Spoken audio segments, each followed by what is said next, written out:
विचारधारा की लड़ाई है। एक तरफ कांग्रेस पार्टी, दूसरी तरफ आरएसएस और बीजेपी, एक तरफ गांधी जी, दूसरे तरफ गोडसे।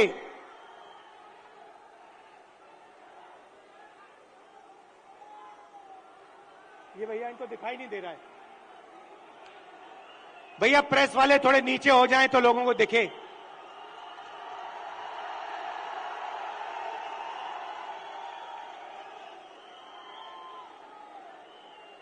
बात सही है, क्योंकि प्रेस वाले हमारी मीटिंग तो दिखाएंगे ही नहीं।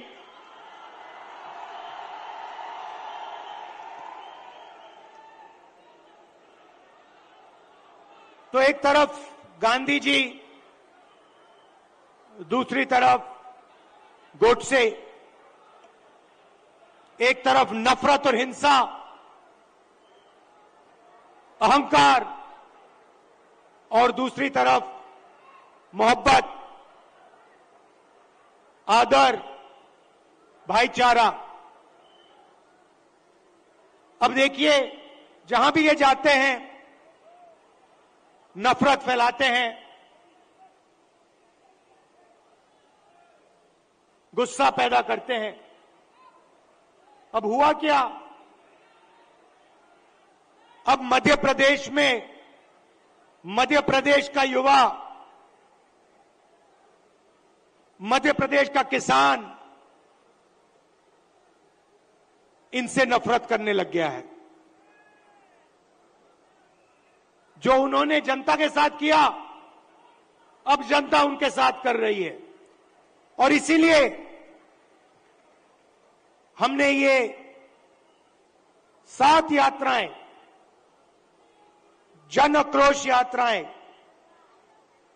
मध्य प्रदेश में निकाली हैं। इससे पहले भारत जोड़ो यात्रा में कन्याकुमारी से हम कश्मीर तक चले और मध्य प्रदेश से पैदल निकले। कमलनाथ जी, कितने किलोमीटर चले थे हम यहां? नहीं, मध्य प्रदेश में टोटल कितने चले थे? नहीं, यात्रा कितने किलोमीटर चली थी? लगभग 180 किलोमीटर। हाँ, ये देखिए 370 किलोमीटर हमारी यात्रा मध्य प्रदेश में चली थी। किसानों से मिले, युवाओं से मिले, माताएं बहनों से मिले। मुझे सिर्फ 2-3 बातें कही। सबसे पहले, मध्य प्रदेश हिंदुस्तान में भ्रष्टाचार का सेंटर है, एपी सेंटर है। और जितना भ्रष्टाचार बीजेपी के लोगों ने मध्य प्रदेश में किया है, पूरे देश में ये नहीं किया है। बच्चों के फंड्स, मिड डे मील के फंड्स, स्कूल यूनिफॉर्म के फंड्स चोरी किए। महाकाल कॉरिडोर में बीजेपी ने पैसा चोरी किया। व्यापम स्कैम को आप सब जानते हो। 1 करोड़ युवाओं को इन्होंने नुकसान पहुंचाया। एमबीबीएस की सीट्स बेची जाती हैं और पेपर लीक किए जाते हैं। ये इनका राज है। दूसरी बात, किसानों ने अपनी बात बताई। किसानों ने कहा, और यहां आप सोयाबीन उगाते हो, आप इसको सबसे अच्छी तरह समझोगे कि हमें मध्य प्रदेश की सरकार सही दाम नहीं देती है। अब आप जाइए, छत्तीसगढ़ में जाइए, पास जाइए, दूर नहीं है। छत्तीसगढ़ जाइए और छत्तीसगढ़ के किसी भी किसान से आप पूछिए, छत्तीसगढ़ में धान के लिए किसानों को कितना पैसा मिलता है, कांग्रेस की सरकार कितना पैसा देती है। हमने वायदा किया था 2,500 रुपए धान के लिए दिए जाएंगे और छत्तीसगढ़ में जो हमने वायदा किया वो हमने वायदा पूरा करके दिखा दिया। मध्य प्रदेश में कर्जा माफी का वायदा किया, छत्तीसगढ़ में किया, राजस्थान में किया, कर्नाटक में किया। हर स्टेट में हमने कर्जा माफी की थी। यहां पे कमलनाथ जी कर्जा माफ करवा रहे थे और यहां आपको धोखा देके आपकी सरकार को बीजेपी वालों ने चोरी की। सही बात है।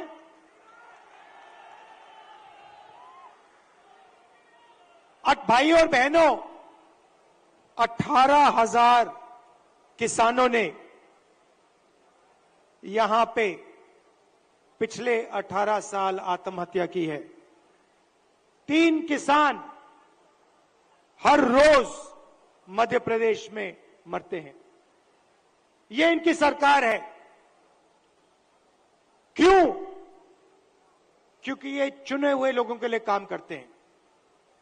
पहली बार हिंदुस्तान की हिस्ट्री में पहली बार किसान टैक्स दे रहा है। इन्होंने जीएसटी लागू की और 5 कानून लाए, काले कानून, किसानों को दबाने के, खत्म करने के कानून। हिंदुस्तान के सारे किसान इनके खिलाफ खड़े हो गए। नरेंद्र मोदी जी कहते हैं किसानों के फायदे के लिए मैं ये कानून, काले कानून लाया हूं। अगर किसानों के फायदे के लिए कानून लाए तो किसान सड़क पे क्यों उतरे हैं?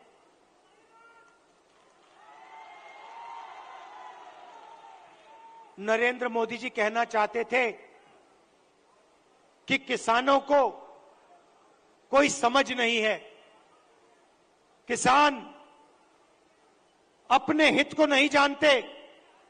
नरेंद्र मोदी कहना चाहते थे कि हिंदुस्तान के 2-3 अरबपति अदानी जी किसान को फायदा पहुंचाने के लिए काम करते हैं।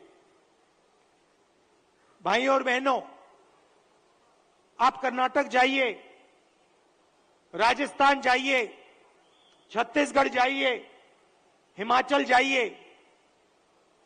हमारी सरकारें गरीबों के लिए, कमजोर लोगों के लिए काम करती हैं। कर्नाटक में हमने 5 गारंटी दी, गरीबों के लिए, महिलाओं के लिए, किसानों के लिए। आप जाइए, कर्नाटक में जाइए, कर्नाटक की महिलाएं बस में जाने के लिए 1 रुपया नहीं देती हैं, मुफ्त में घूमती हैं। कहीं भी जाना हो कर्नाटक में, कर्नाटक की महिलाएं फ्री में जाती हैं। हर महीने उनके बैंक अकाउंट में सीधा पैसा आता है, सरकार पैसा देती है। छत्तीसगढ़ में जाइए, किसानों का कर्जा माफ किया, किसानों को सही दाम दिलवाते हैं। राजस्थान में जाइए, स्वास्थ्य के बारे में पूछिए, मुफ्त में वहां पे दवाई मिलती है। 15 लाख रुपए का वहां पे फ्री में इलाज होता है। हार्ट सर्जरी करवानी हो, बड़ी से बड़ी सर्जरी करवानी हो, राजस्थान में जाइए, पता लगाइए, राजस्थान की जनता को वहां पे फ्री में सर्जरी मिलती है। सरकार जनता के लिए चलनी चाहिए। सरकार किसी संगठन के लिए या 1-2 बड़े उद्योगपतियों के लिए नहीं चलनी चाहिए। और ऐसी ही सरकार हम यहां मध्य प्रदेश में चलाना चाहते हैं। और कमलनाथ जी का काम आपने देखा है। काम करना जानते हैं और जो उन्होंने काम शुरू किया था वो काम वो मध्य प्रदेश में पूरा करने जा रहे हैं। मैं आपसे आखिरी बात कहना चाहता हूं। पार्लियामेंट में मैंने अदानी जी की बात उठाई, भाषण दिया।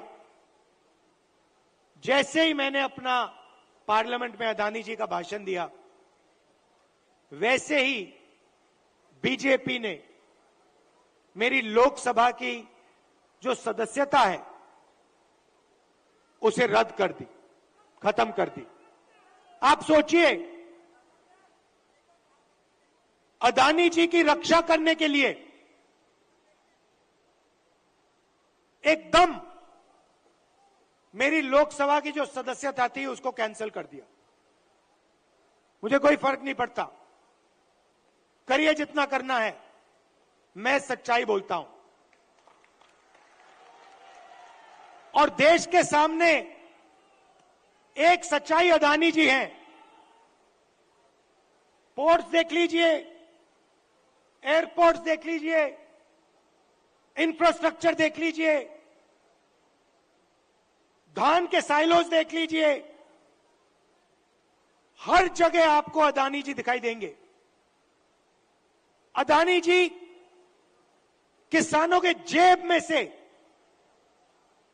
हर रोज जेब में से आपका पैसा लिया जाता है। इंफ्रास्ट्रक्चर में, डीजल में, पेट्रोल में, फर्टिलाइजर में आपके जेब में से पैसा निकलता है और सीधा इन दो उद्योगपतियों के जेब में जाता है। मैंने मीडिया की बात की, मैंने मजाक में कहा कि मीडिया वाले हमारी मीटिंग तो दिखाएंगे नहीं। मोदी जी का चेहरा 24 घंटा दिखेगा, शिवराज जी का चेहरा 24 घंटा दिखेगा। क्यों? क्योंकि इनका रिमोट कंट्रोल अदानी जी के हाथ में है। देखिए, ये मुस्कुरा रहे हैं, प्रेस वाले मुस्कुरा रहे हैं, इनके बेचारे की गलती नहीं है, ये रिपोर्टर है, इनकी गलती नहीं है, ये सच्चाई जानते हैं। रिमोट कंट्रोल पीछे से कंट्रोल दबता है।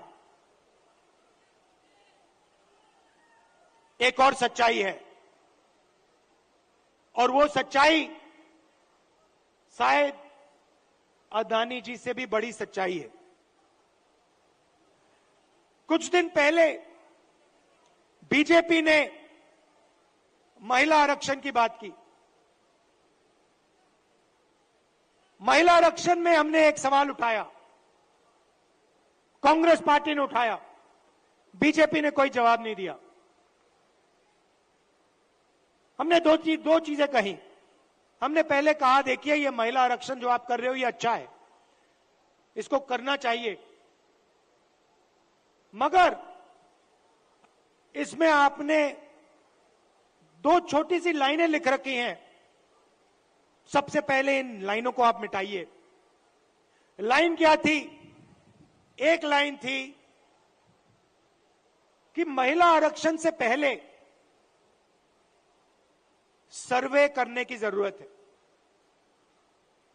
और दूसरी लाइन, महिला आरक्षण करने से पहले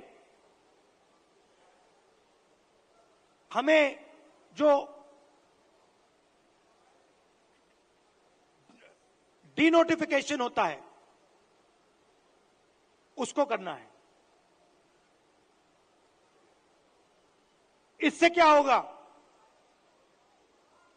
इससे महिला आरक्षण 10 साल बाद होगा, आज नहीं होगा। तो हमने कहा पहले ये दो लाइनों को आप बदलिए, और उसके बाद हमने और भी गहरी चीज कही और सवाल पूछा कि महिला आरक्षण में ओबीसी आरक्षण क्यों नहीं है?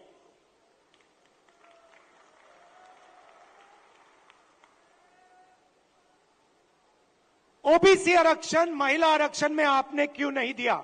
नरेंद्र मोदी जी, आप कहते हैं कि आप ओबीसी के लिए काम करते हैं, आप ओबीसी के नेता हैं तो आपने महिला आरक्षण के अंदर के बीच में ओबीसी आरक्षण क्यों नहीं किया? अब भाषण से पहले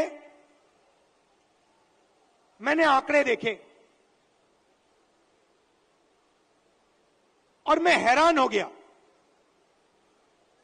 भाइयों और बहनों, नरेंद्र मोदी कहते हैं कि बीजेपी में ओबीसी के एमएलए और एमपी हैं। सबसे पहले कांग्रेस के तीन चीफ मिनिस्टर ओबीसी हैं, ये याद रखिए आप। हमारी 4 सरकारें हैं, 3 हमारे ओबीसी चीफ मिनिस्टर हैं। दूसरी बात, आप पार्लियामेंट में, विधानसभा में चले जाइए और बीजेपी के किसी भी एमएलए से पूछ लीजिए, एमपी से पूछ लीजिए, आपसे कुछ पूछा जाता है क्या? जब कानून बनाए जाते हैं आपसे कुछ पूछा जाता है? आपको कहेंगे भैया हमारे से कुछ कोई नहीं पूछता। कानून आरएसएस वाले लोग बनाते हैं, कानून अफसर बनाते हैं, कानून बीजेपी के एमएलए और एमपी नहीं बनाते।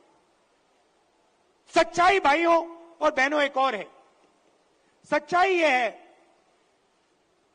कि हिंदुस्तान को 90 अफसर चलाते हैं। कैबिनेट सेक्रेटरी और secretary of government of India Hindustan की सरकार को चलाते हैं। 90 लोग ये कानून बनाते हैं, ये निर्णय लेते हैं पैसा किधर जाएगा, कितना पैसा कहां जाता है। अब मैं आपसे सवाल पूछना चाहता हूं, बीजेपी के 10 साल से सरकार है, 90 अफसर सेक्रेटरी हिंदुस्तान को चलाते हैं। मैं हिंदुस्तान के सब ओबीसी से पूछना चाहता हूं, नरेंद्र मोदी जी कहते हैं आपकी भागीदारी है हिंदुस्तान की सरकार में, मध्य प्रदेश की सरकार में।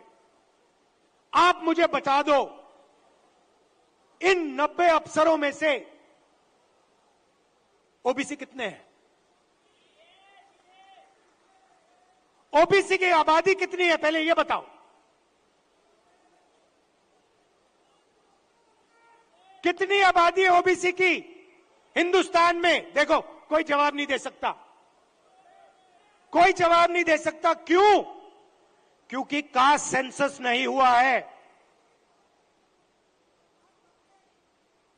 भाइयों और बहनों, लगभग ओबीसी भाइयों की बहनों की 50% आबादी है हिंदुस्तान में। बात समझिए, आबादी 50% है और 90 में से 3 अफसर ओबीसी के हैं। और एक और मजेदार बात बताता हूं, 2 साल पहले आप देखते, 3 साल पहले आप देखते तो हिंदुस्तान की सरकार में, नरेंद्र मोदी जी की सरकार में 90 में से 0 अफसर ओबीसी से थे। यह देश की सच्चाई है। नरेंद्र मोदी जी ओबीसी के लिए, दलितों के लिए, आदिवासियों के लिए काम नहीं करते हैं। आपका ध्यान इधर उधर करते हैं। दूसरा सवाल आपसे पूछता हूं, हिंदुस्तान की सरकार का बजट लाखों करोड़ रुपए का बजट है। मैं आपसे पूछता हूं, ये जो 3 ओबीसी अफसर हैं, इनकी भागीदारी कितनी है? ये बजट पे कितने रुपए पर निर्णय लेते हैं, मुझे बता दो। मैं आपको बताता हूं, तकरीबन 45 लाख करोड़ रुपए का बजट है।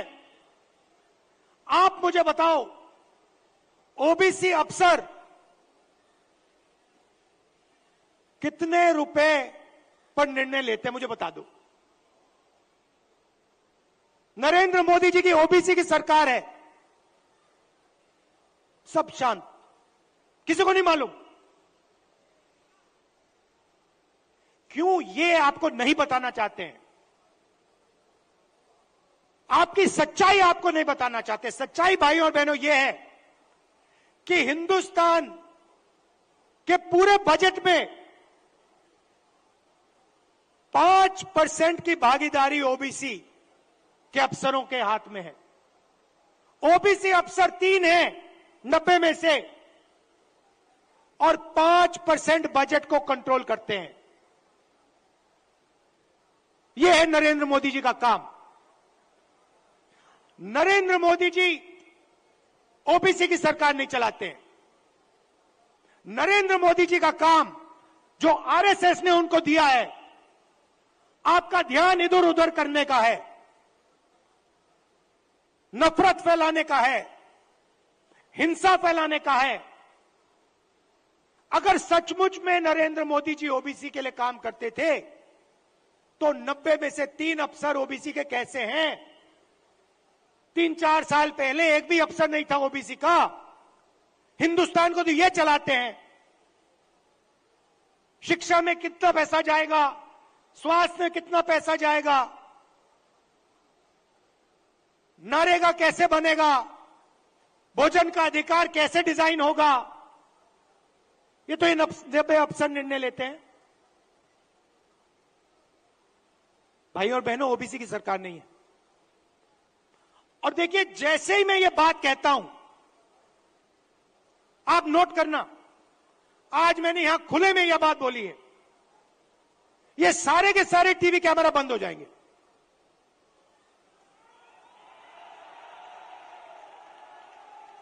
आप देख लेना, ये सारे के सारे बंद हो जाएंगे।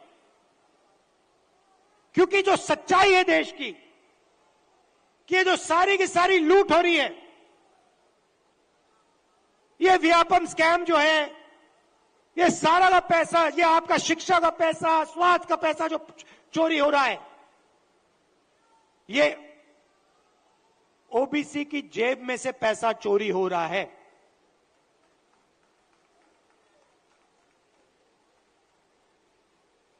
ये मैं आपसे कहना चाहता था, इसको आप मत भूलिए। सबसे जरूरी चीज, जैसे कमलनाथ जी को चोट लगी, आपको चोट लगी सुना है, लगी ना? कमलनाथ जी यात्रा में निकले, रथ पे, रथ के कोने पे खड़े थे, बहुत भारी भीड़ थी, धक्का लगा, घुटने में चोट लगी। कमलनाथ जी जैसे ही आप अस्पताल गए, पहला काम क्या हुआ? डॉक्टर ने पहला काम क्या किया बताइए?